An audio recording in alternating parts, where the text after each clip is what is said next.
Chapter 17. The man's legs were tense, angled, frozen in a position of struggle. He had stepped off the hood of his car, which he had parked there next to Treon for this purpose. The noose about his neck was electrical cable. If Beth looked at the tree from one angle, it was burning. If she looked at it from another, it was dead, the branches caked with ice. From another, there was no tree, the man and noose hanging from nothing at all. Not everywhere was as torn between timelines as this tree. Almost everywhere, thankfully, was consistent. The upsetting product of conflicting realities coming to a bizarre settlement, yes, but blessedly concrete. The man had failed to kill himself in time. The terror in his eyes told Beth he had known that. Paul had said time would end in 5 years, and he had been right. The evidence bore that out. The changes to Riverport, headlines, dates on phones. Despite the evidence of their eyes and Sophia's calculations, the rising chaos of 2016 hadn't stopped the world. How? Her rig had 2 hours left in it. She had been wandering for an hour, walking and trying to piece together how a universe had died. The best place for answers was probably Monarch Tower, but she had no interest in spending her final moments anywhere near that place. If things ended with her never having to see that deconstructed butterfly logo again, that'd be just fine, thanks. Instead, her feet had taken her around the familiar, through parks and down side streets, taking the scenic route toward the university. Almost every block had men and women bearing tracts and alarmist sandwiches boards. Self-annihilation leads to the fires of damnation. Riverport was jumbled toy box, the panic mingling with the sanguine. Men and women walked hand in hand past parents and children, rigid in the fact of fleeing from something that no longer existed in the celled-upon waveform. On the sidewalk outside the park, Beth almost tripped over her head and arms of a man protruding from the sidewalk. His reality betraying him to some facet of another reality, one in which the sidewalk was a hole in the ground, probably delivering the grim fate of materializing inside earth and concrete. There was a pattern to the evangelists. They were all preaching in the same platform. Not Jesus, not redemption, but suicide is sin. Every single one of them, from ecstatic to miserable, railed at the world. Meet the fate God had intended for them. Do not rob the Lord by meeting our death at our own hand. She scanned what she could from the static, windblown, and weeks-old pages of metro and parks and bus shelters. She spelt an iota of a rescue rig's energy to release a fairly intact issue from what had been tucked beneath the wipers of a parked electric car. Garbage was everywhere. The papers were out of date. Windows were smashed. Everything pointed to a society where people just stopped going to work, including cops. The date line on the papers read January 12th, 2021, and those papers didn't seem fresh. Newspaper distributions would have broken down days or weeks earlier. Birth rates were way down. Attendances at religious services way up. Even as the number of self-proclaimed faithful in developed nations had plunged. There was a recession. China was capitalizing on that, and it looked like many first world police forces were now so heavily militarized that they were indistinguishable for the actual military. Beth noticed American cops wore the Monarch logo somewhere on their uniform, all of which was, by the by, the paper she had held stained and stiff and fading. Things would have gotten a lot worse since it had been printed. The main headline told her everything. In the week preceding the catastrophe, suicides had spiked more than 5,000% globally. People were ending their lives in droves. Governments the world over had been using Monarch as means to comfort and calm the populace with assurances of progress being made to correct the instabilities triggering in 2016. Clearly, at some point, people stopped buying it and the wheels began to fall off civilization as everyone chose between dying or not living. The conversation among Christians circled around the issue of, can you get to heaven if you never die? And the counter-argument that the end of time was the end of the world as we know it, and was a herald of the Lord's return. Secular sources urged people to remain calm, illustrating that the subjective experience of the end of time would be unremarkable. One moment chaos, the next the MJ field may have repaired, and all would be well. Beth knew that was wrong. This was the end. If the MJ field ever repaired, then the end of time would have been a sub-second pause in the flow of causality. The odds of the machine threading that needle and landing her, if it was statistically impossible, but in the end of time, in the end of the line, then getting here was as easy as hitting a brick wall. The police had stopped being police for the most part. Economies had begun to collapse. Death, mourning, and fear had become a global pandemic. Looting had become par for the course. The universe ended. Her machine's progress, or non-progress, was a testimony to that. And it never, ever recovered. She tossed the paper into the street. It flew open, joyfully, fluttered, slowed, barely touching the icy backdrop before halting altogether. These people, the ones who had stuck around for the end, had seen their world lose its mind on every conceivable level. The end hadn't come neatly and cleanly. It hadn't been quiet cessation that claimed them by unawares. The Myers-Joyce field had broken down unevenly as it lost the charge to sustain itself. At first, one galaxy moved out of sync with another, and planets, looking up at the sky that people in Riverport would have seen the stars become jumbled. That would have been what they realized. Knew that the reality was caving in on them, redesigning itself in ways that couldn't possibly work. Continuity errors between nations would have come next. The first aircraft disasters would have occurred then. Shortly after, cracks and fuck-ups and discord would have shocked the country. And then, in no time at all, ships would have stuttering into bridges that didn't have any time to rise. Traffic would be smearing through crosswalks. Mechanisms would have broken down, planes would have been falling into oceans, mountains, fields, and streets. Time would have been carved along strange new borders that shifted and shrank. A would no longer fit B as well as it once had. As electric wiring disagreed with itself, families would have slept soundly in houses that burned to the ground around them, while others would have burned to death in houses that had yet become bonfires. The dead would have come back to life, wondering what had happened, and the frozen mid-sentence to never move again. Animals would have turned on owners. Minds would have snapped. The world around Beth wasn't easily understood. As apocalypses went, it wasn't as mercifully comprehensible as hordes fleeing the killing flash of a mushroom cloud. Every single stage of the end was represented here before her eyes, pulled and pushed in ways that made no connective sense. The world had been blanketed in a kaleidoscopic Venn diagram of fluctuating stutters as the universe's chronon field fought for its final breaths. The spaces in between stutters, the places where causality still worked, would have been places in high madness. One by one, those oases of time and causality would have dried up, myriad on-off stutters vanishing completely as the MJ field died and everything finally stopped. Here, at the end, the Earth was a planet-sized diorama staged by a child who had grown bored with his tiny toys.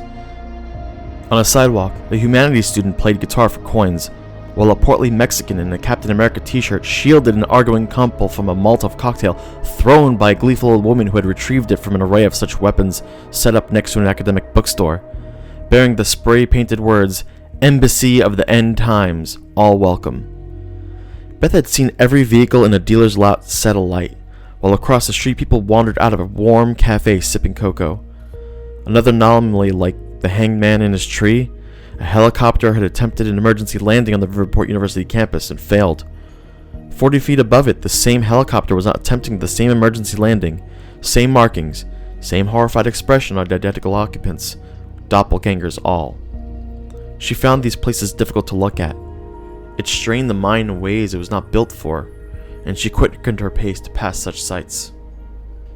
When the end came, it would have gone from business as usual to bedlam very quickly.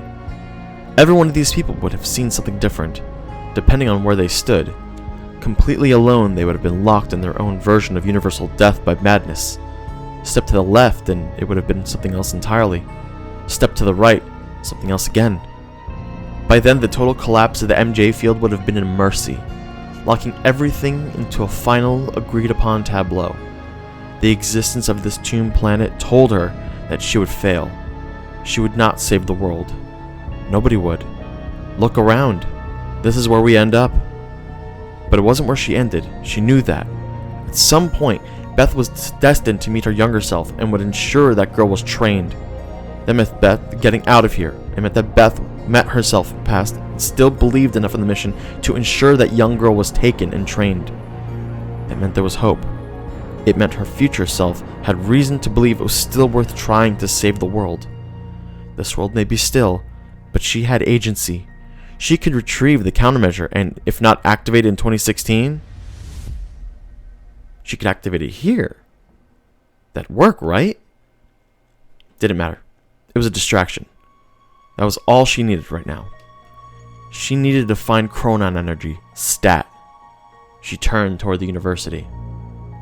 A corpse of a 12-foot-high polycarbonate stele occupied the site of the old library. Each of the four-sided columns bore a plaque memorializing a student who had died in the morning of October 8, 2016. A piece of the destroyed library was entombed inside each stela, a fragmented of scarred, charred wood suspended 2 feet from the ground. 50 feet away from all this small crystalline forest stood another monument, a piece of rough black stone. Bolted into it was a plaque of textured blackened brass with these words: "Land of Heart's Desire, where beauty has no ebb, decay, no flood, but joy is wisdom, time, and endless song. W.B. Yeats." New buildings have been erected over the years, designed to pair with older construction on the western side of the campus. They swept eastward from crystalline hump of the quantum physics building to curve south. To Beth it looked like if the bulk of the university buildings were like a top-down view of a pair of arms encircling the campus. The quantum physics building as its bejeweled head. The monument to the dead students was in the southeast corner, separated from the street by frosted hedgerows. Across the way from the memorial, a young woman, collar turned up against the cold, had walked southwest along the companion path to Founder's Walk. Beth made her way toward her, little tricky as it turned out. The pathways were covered in stutter-locked snow that didn't yield to her tread, making the ground uneven, but surprisingly, because the ice wasn't melting beneath her steps, not slippery. Whoever the girl was, she had been strolling alone, her earphones in, a smile forming on her lips. Beth wondered what she had been listening to as the world ended. Beth pumped her fingers twice and touched the girl's arm. The charge and the rescue rig dipped significantly.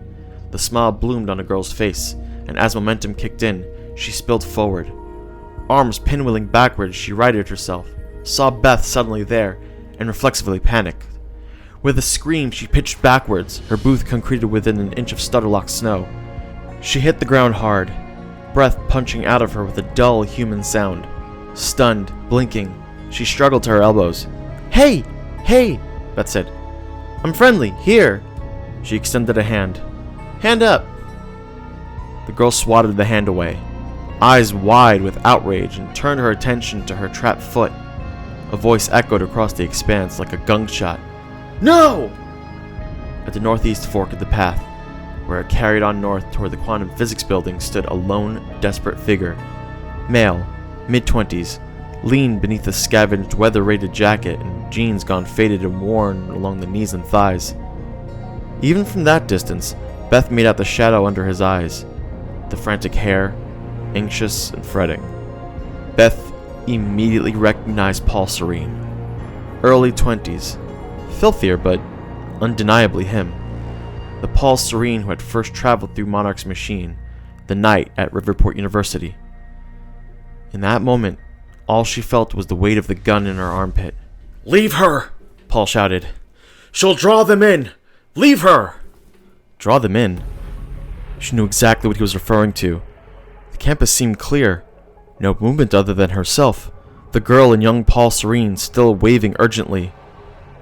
She wasn't leaving anybody. "She's coming with us! Leave her!" Then the howls. Fractured. Broken. 10 voices, each as if shrieking from 3 different directions at once.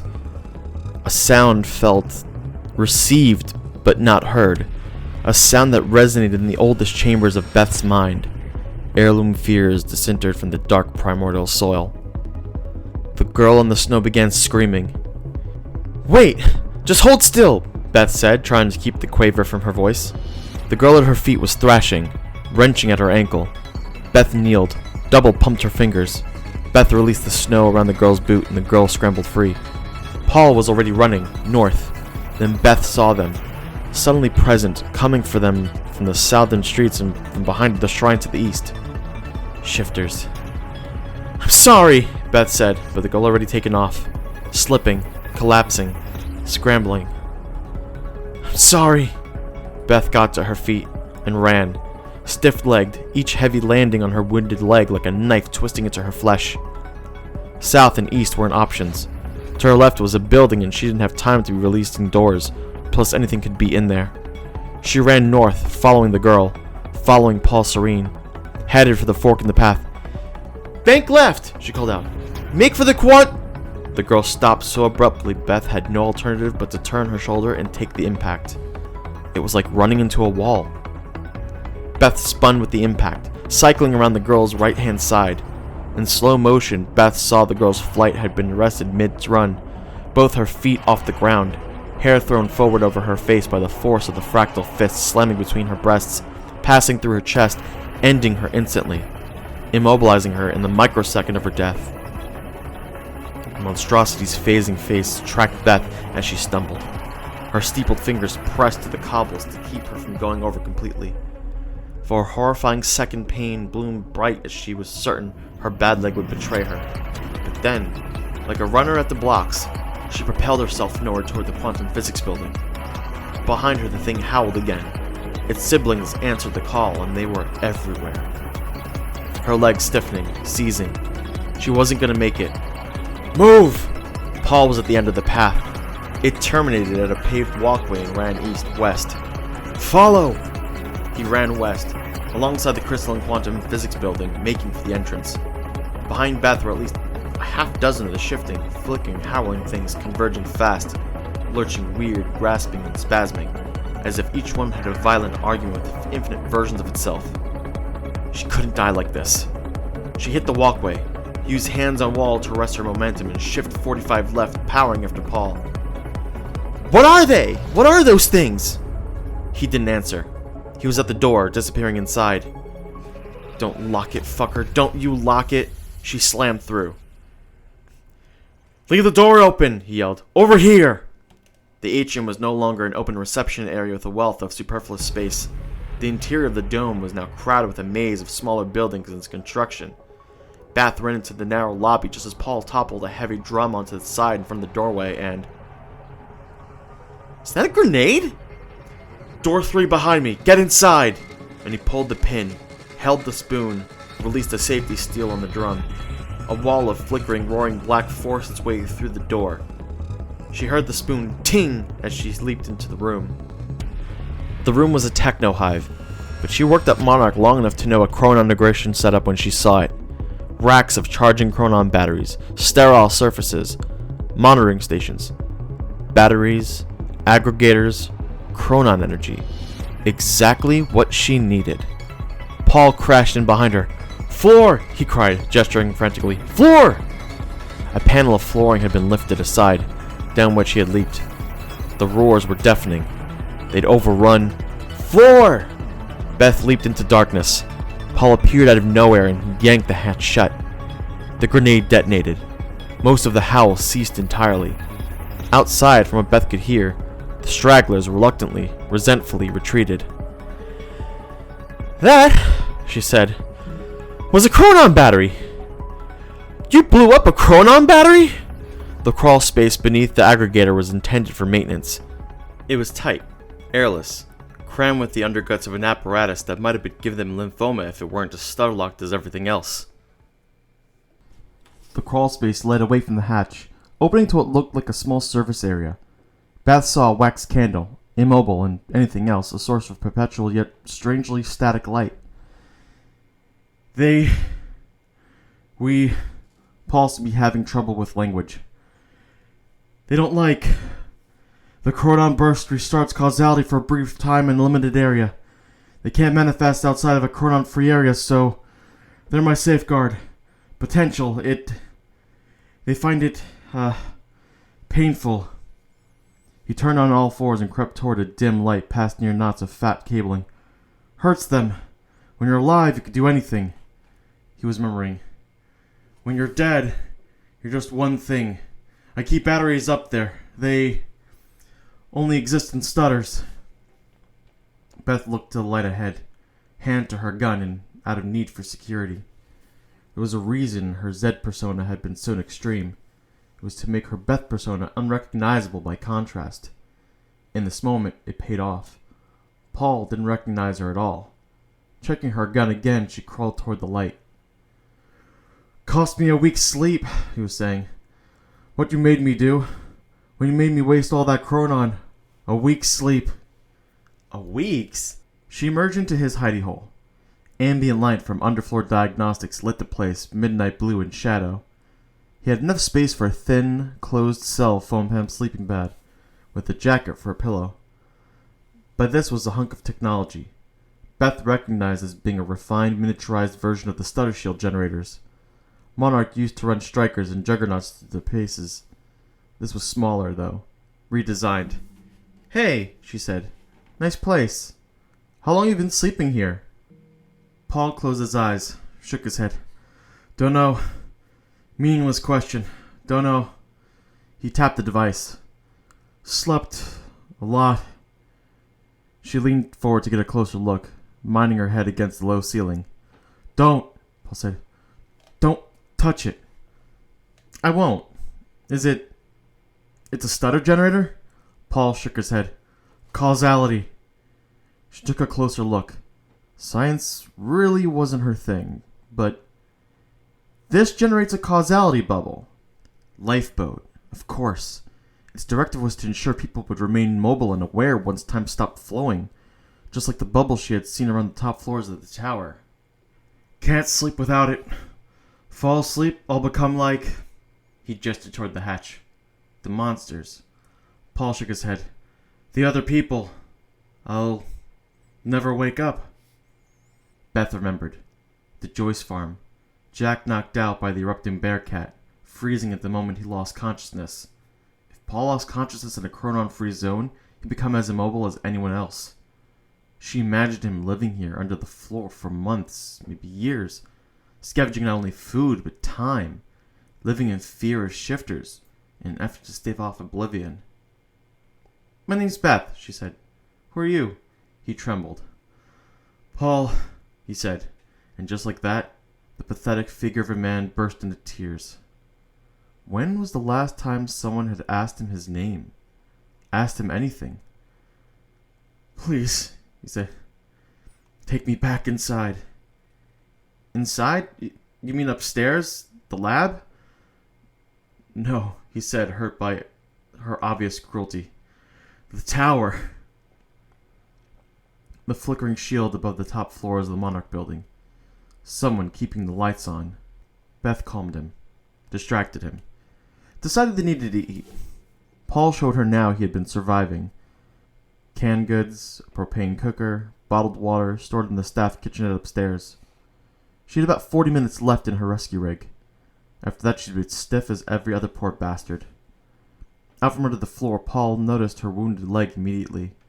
With all the care of a small boy tending to a fallen bird, he had cut away a portion of her fatigues, enough to expose the wound, and tended as best as he could with antiseptic, fresh gauze, and tight binding. She told him she had gashed herself running from the shifters. "You have to be more careful here," he told her. "When everyday things don't yield, they become dangerous. You could slash yourself on a falling leaf if you hit it right." "Thank you," she said. "You tie a pretty competent bandage." "Boy Scout," he said, closing the kit. Paul's kitchenette was Spartan. Steel benchtop, small microwave, useless, no power. Fridge, redundant, food lasts forever. One table and 4 chairs. He chatted as he heated a pan on the propane camp stove. Cracked eggs, mixed flour, chocolate, maple syrup, and cinnamon. Paul told her a story. About the university shooting, going through the machine, and expecting to emerge back in Riverport University Time Lab. Instead, he found the airlock packed with passengers. Men in Monarch armor. They had been nervous. Paul's sudden presence in the machine to them was unexpected. One of them almost shot him, but the soldier in charge said, "Don't shoot, it's him." Then the main airlock had opened. From outside the machine, someone said, "Welcome." The Monarch troopers were asked to come forward and relinquish their weapons. There had been some back and forth, but the troopers eventually exited, hands open. Then someone called Paul by name and asked him to come out of the machine. Terrified, Paul stepped out of the promenade into the airlock and surveyed what awaited. Outside the airlock was a glossy floored expanse of polished black ceramic. a ceiling vast above. A glass in observation deck looked upon them from outside. Swaddled figures stood motionless there, faces obscured behind safety goggles. He saw the monarch soldiers being led away by a group of men and women wrapped head to toe in protective layers of dark material, weapons held loosely in hand. Paul didn't know what had happened to the soldier after that. He never saw them again. At the foot of the steel ramp, people in sand-colored floor-length robes waited for him, attended by personnel in black military-style uniforms. Behind them, the far wall of the lab was gone, torn away and with it part of the glossy black floor. Riverport was laid out through a flickering violent energy haze. Smack in the middle of the view was the university.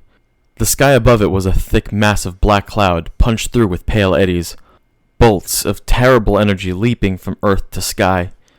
There was a flame and there was smoke, none of it moving, with great gouges slashed perpendicular to Main Street. "Come out," the tallest figure had coaxed gently. "You're expected."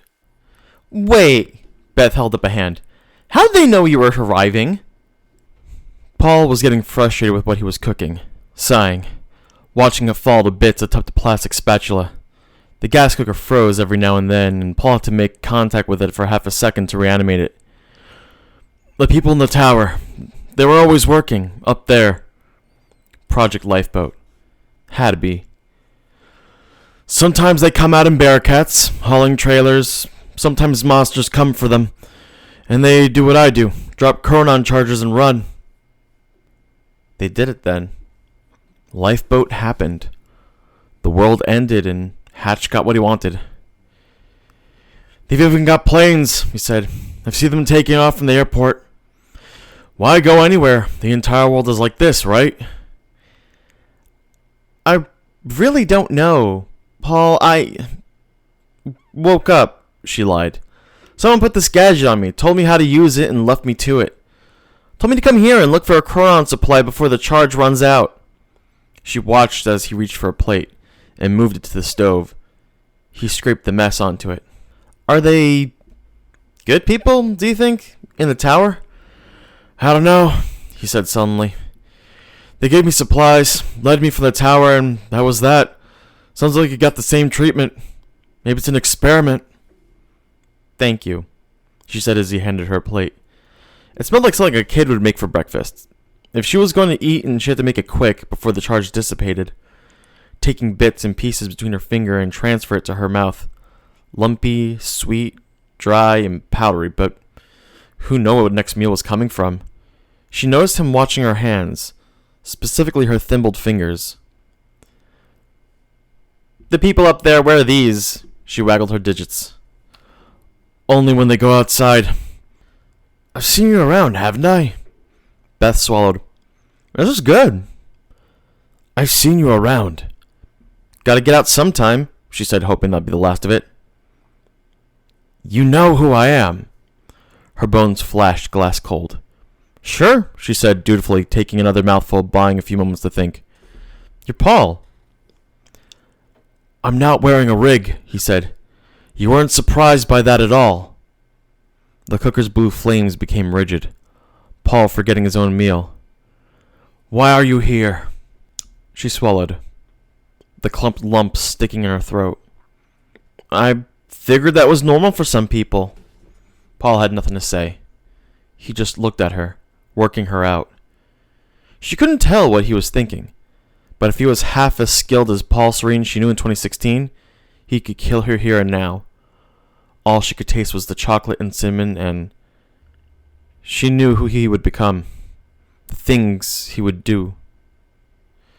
She had to shoot him. Right here.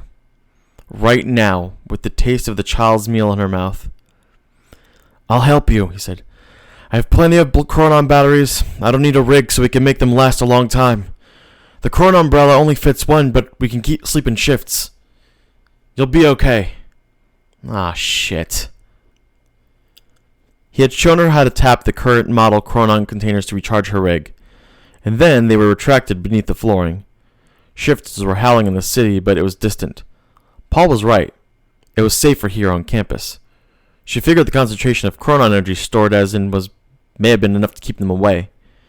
He wanted to double-check the dressing on her leg, but She had insisted it was fine. She had told Paul he'd take the first watch to go have some sleep.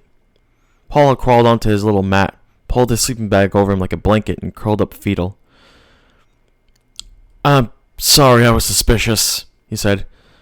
"There hasn't been anyone else, not for..." He stopped talking when his voice cracked. "It's okay." She gave his hand a reassuring little shake. "It's..." Paul's fingers clasped her hand and looked right at her. Would you just hold my hand till I fell asleep?" God, she needed to backpedal. She was off mission. She was way, way off mission. "Sure," she said, knowing there was a special room in hell for her, for what she was about to do. "Sleep. I'll be here when you wake up." Paul nodded, buried his head into the bunched-up jacket, his hand vice tight on hers, and shuddered, grateful to no longer be alone. A room, just for her. Paul had a gym bag he used to store cans of beans, sachets of meal replacement powder, and bags of old t-shirts. The Chronon canister fit neatly onto it. She left by the dome's main door and went back into the Chronon accumulator lab and climbed through the open door panel. Paul was still asleep, fingers curling and uncurling in his sleeping bag blanket. She couldn't kill him. She couldn't. Beth remembered the look of terror and betrayal on that girl's face as she had woken up to another world. The terrible sadness that had flooded her face as she died. Beth had done that. She didn't have it in her to kill another innocent. So she did what she could do. She kneeled beside him and, deeply ashamed of herself, turned off the Chronon umbrella. The light faded from inside the tiny hidey hole, and in no time at all Paul's breathing stopped. It was just Beth now, kneeling in the twilight. "I'm sorry," she said, wiping back her hand across her eyes. "I promise we'll do everything we can to fix this." She got up, bending beneath the low ceiling, wiped her hand and legs in her fatigues, hoisting herself above ground. She double-pumped her fingers and moved the floor panel into place, sealing Paul Serene into his sad little refuge for the rest of lightless, self-dividing eternity. She snatched the bag from inside the dome's doorway and got out of there, the canister feeling heavier than it should. It took a relative hour to get from the campus to the gutted building that housed Will's machine. Exhaustion weighed her down by the time she got there. She hadn't slept since before the university shooting, and her legs still wasn't taking the weight as well as it used to. She took a direct route to Will's machine, an almost straight line between campus and Monarch Tower. Company vehicles, hardware, and troops were thick on the main streets, making for the tower at speed as causality fell to pieces around them. A Bearcat had swerved, 2 wheels lifted off the ground. A Monarch operative hung out the side, carbine losing a fatal spray before the vehicle surely flipped. Beth noticed the damage to the vehicle's anti-ballistic surfacing, deep tears ripping whole panels free in places. The killing blow had ripped along the passenger section, killed the gunner, and took out the vehicle's Chronon rig. They'd been running from shifters. A Juggernaut was caught in a pose of alarm and distress, most of the front plating torn from the protective suit, the shoulder-mounted micro-missile pod hanging by a single joint. The pilot had killed halfway through jettisoning himself out of the back of the rig, like a skeleton stepping backward out of its own skin. A 4-way intersection was where 2 thick conical sprays of destroyed vehicles and dead people had plowed into each other, disintegrated at high impact, got airborne, and sprayed, killing debris in 2 fat directions simultaneously. Causality had fallen into disagreement with itself here. The flow of traffic both ways had stuttered, machine gunning twin rivers of vehicles into each other at speeds that should have been impossible. It was as if hours of traffic from 2 directions had fed into each other in an instant. Cars, shrapnel, and bodies hung in a wide spherical radius centered on the intersection. Debris so heavy that the site was like an imperfect damaged dome of steel studded with contorted bodies. Car frames reduced to ugly blasts of metal. Human bodies ruined and unidentifiable. In those last moments, every rule had gone out the window. This would have been happening the world over. With all her heart, Beth hoped her parents hadn't lived to see it. She released the front door and entered. Get to July 4th, grab the countermeasure, and split. She slung the bag across her shoulder and climbed down into the excavated basement, doing her best to compartmentalize everything she had seen at the intersection, next to the compartment set aside for what she had just done to Paul. See there, Jack. Don't stand me up. Not Monarch Paul. Jack's friend Paul. The kid who couldn't operate solo at parties. The kid she and Jack had relied on to keep an eye out for the cops when they were up to no good. Much as Paul had hated it, the kid who had sat through a couple of episodes of Team Outland one night, defending the character of the show's dork genius. The place gave her the screaming heebies. Not just the basement, but the whole tomb-like silent world. She had to get the fuck gone as a matter of priority. Cricking her neck, she began piecing together what had to happen next. The corridor needed a conventional charge as well as a chronon load. The core would also be brought online electrically. Whoever had relocated Will's machine down here had provided a generator, and it seemed to be in good shape. All she needed was for the chronon charge in each electrical component to hold long enough in this chronon-free world for her to run the fastest lap of her life. She double-pumped her hand and reanimated the clear screen laptop. The charge she imparted lasted long enough for her to lock in the destination date, 4th of July 2010. She unzipped the bag and hauled out the canister. It was a standard Monarch capacitor design, sealed and insulated. The socket design was unfamiliar. She hoped it was a standard to 2021. If Monarch Tech and Will's kit bashed jalopy weren't compatible, she was going to have to make a run for the tower for another way out of this time zone. Fuck that. She just wanted out of this grave to some place where she could breathe life for a few more years. This place was too final, too sad, too meaningless, too nothing. She had never realized how much she depended on ambient sounds and smells and surprises to know she was alive. Voices. The way snow didn't crunch under her feet, the way streets didn't smell like carbon monoxide cut through with the occasional sharp line of perfume or aftershave. The silence was killing her by degrees. It was claustrophobia by way of agoraphobia. It was like falling off a cliff, failing and helpless. Surely must be what astronauts felt deep in space. To be the only living thing in a void is to be both dead and forgotten, but alive enough to know it. A blade of paper she had adhered to the canister's shell like a latent static charge slid to the bench top. A printed screen cap. Wikipedia. The subject was Paul Serene. She skimmed the article. It was all there. Everything she needed to know between then and now. A thought occurred and she opened the gym bag. The bottom of the bag was floored with a nest of similar clippings. She gripped the printout, read it all from start to finish in a rush. Humanity knew it had been killed by Paul Serene. The narrative was simple. On the morning of October 8th, 2016, he had sabotaged an activated device, a time machine, that Monarch Solutions had decommissioned for ethical reasons.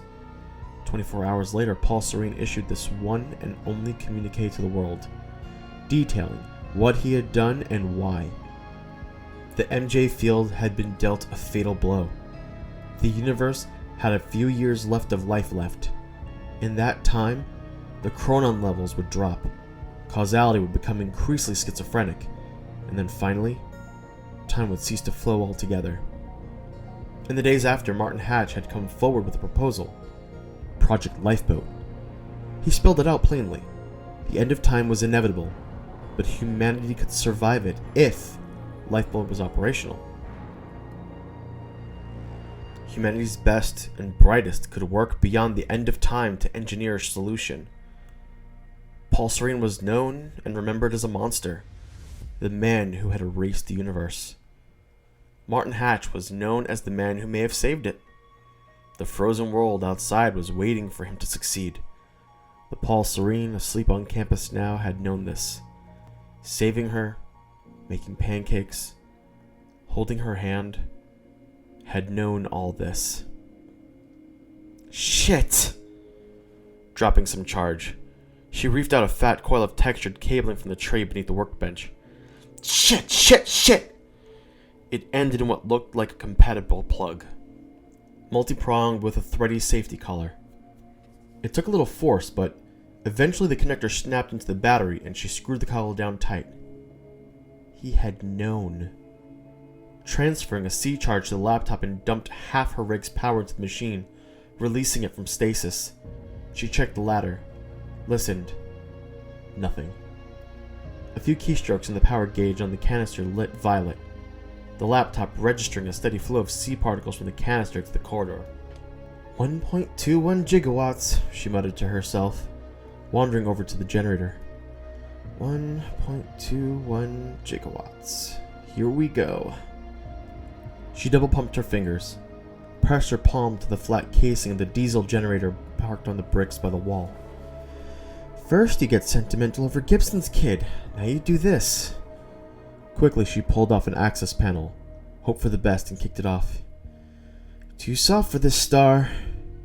I should have chosen someone else. The generator sparked to life with a furious complaint. Shuddering violently, closing the hatch muffled the sound quite well. She moved back to the laptop and tried not to think about having just buried someone alive at the end of the world. 1.21 gigawatts. She had a choice. Your weak star, her voice resonated briefly, died, suddenly in stasis. Go back. Events can't be changed. We're slaves to cause and effect. Paul Serene lives. Paul Serene founds Monarch. Paul Serene causes the fracture. You're weak. You're weak. You fucked up. I've got to kill him. But you can't kill him. I've got to kill him. It's not possible. You told me your name was Beth. In the reflection of the laptop screen, she saw him. At the foot of the ladder. Daylit. She wasn't afraid. She was ashamed. Paul! She double-pumped her fingers, brought the terminal online. Remembered she'd already done that. I know who I am, he said. I know you're a good person, and a sweet kid. Locked it in. And I know that you'd never want to hurt anyone. You're the reason I am who I am. My whole life was authored by yours. He was bare-chested, in his worn-out jeans, standing at the foot of the ladder, a look of utter betrayal on his face. You weren't asleep, she said. Martin Hatch told me our machine was the only one. No previous working prototypes. He took a few hesitant barefoot steps toward her, though the dust moat tunnel she had carved out of the basement air. You're going to kill me? She only had heard stories about the powers Paul Serene was meant to have. If Jack's fumbling around was comparison, this may not end well for her.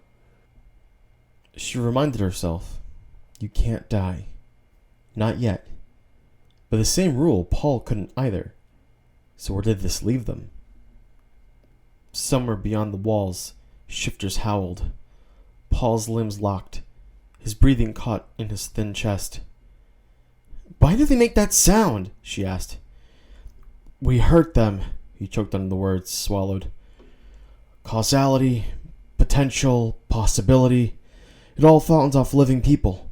It's excruciating to shifters. That's why they don't bother the people frozen outside. It's why they kill, Paul snapped. To take you from being anything to being a thing. His eyes settled on the machine. Is this why they wouldn't let me stay in the tower? So that part of his story was true. Paul's eyes fell on the machine. Am I supposed to go through that? Does it work? She felt the weight of it at her back, like a threat. Paul, you have to be brave enough for the entire world here, man. He wasn't listening. Walking closer, halfway to her now. What does that mean? You know what happens if you leave here? Paul wasn't listening. He moved closer still, eagerly, his eyes tracing from the machine to the generator, back to the laptop. Paul, back up. Fundamentally, it's almost identical to our model. Shifter streaked shotgun through every cell. Beth and Paul shocked away from the direction of the sound, the front door of the world outside. He spun on her, eyes bracketing nothing but animal violence. Get out of my way! 6 months learning to speed draw paid off in that moment. Side drawing from inside her jacket and locking him square, but only for a moment. Paul vanished, her fingers wrenched, and the weapon swept away. She cried out in pain, clutching her hand. He was at the laptop, her gun next to the keyboard. The dates were already changed. She rushed him from behind, pointlessly. He was gone before she even got close. As her world vanished in a blast of pain, and light in her inner ear lost all sense of vertical and horizontal, a bed of cold stone crashed into her spine, and the only sensible thing that pretended to her undoing was something someone had told her a long time ago in Arizona. It's the hits you don't see coming that get you. She was bone and pain, a small mess of connections and associations that didn't fit together. Something pneumatic engaged, and she heard something vent in a deep hiss. She blood felt the discord and rage of shifters, skipping and phasing toward them from the outside world, homing in faster as their excruciation escalated. Paul was talking to her, panicked, moving about. He stepped over her legs to get to the laptop. This'll never happen. You'll be someone else. I'll be someone else. I'll never... The shattering cries of shifters had become deafening. Paul! She'd almost drowned on his name, rolling sideways like having her head stomped on. She coughed clear her mouth of blood, watched spray droplets catch in suspended dust particles. Her voice was a croak. Change is impossible! It's a time machine, you idiot! I helped build this thing! He was white with fear. No! Her hands pressed to the stone floor, trying to keep the gorge down. You didn't! He was moving again, backing for the entry ramp. I know the science. If we made this happen, we can... I can unmake this. She wasn't having this conversation again. Her hand slapped down onto the bench top, grasping for the gun. It wasn't there. Paul had it. He pointed it at her. His voice was fragile. Please don't. He'd never hurt anyone before. He never hit a woman. Now he had a gun pointed at one. She could see Paul was collapsing from the inside, knowing already what he was becoming. He wasn't looking at her though. Roiling humanoid non-shapes, barely coherent, stood at the far end of the basement, snapping, jigging, agonized. The gun wavered in Paul's hand. Please, don't let them get me. She laughed. It hurt. You can't go back, Paul. You can't change things. She pointed to the laptop. Because you haven't primed the machine. On screen, an amber text box requested, activate? Shifters rounded in their directions, caught sight of their infinite potentials, their fountaining causality. Their hatred and madness hit them like a physical thing. Metal screeched as the corridor locking mechanism cycled. The airlock seal cracked, the auto spinning as atmosphere vented and external hydraulics leveled the floor aside. With a cry of relief, Paul spun for his escape. Waiting inside was the biggest shifter either of them had ever seen. Broad across distorted shoulders, its thrashing head snaking 3 ways through space. One distorted flashing shadow of a paw grabbed the lip of the airlock, levering itself forward as its second hand reached out into the room for Paul's face. The center of that hand shone with light. Backing away, Paul let it all go and screamed, because it was going to be the last thing he would ever do. The shifters rushed forward, half of their frames missing as they flick vaulted through space over workbenches. Beth hit activate. The Corona distortion wave kicked off the promenade, hit the shifters, and for a moment, as when Paul had saved Beth from them a few hours ago, they vanished. It was all Paul needed. He was gone. In a blink through the airlock, Beth swore and vaulted after him. She barreled up the 2-step ladder and into the airlocks as the distortion wave subsided and the shifters phased back in. The big shifter, shining palm half out of the airlock door, had time to roar once before Beth was through the right-hand door behind it. It locked behind her and, Silence. As fast as she could, she ran, not to 2010, but toward the date Paul had set. She ran to 1999.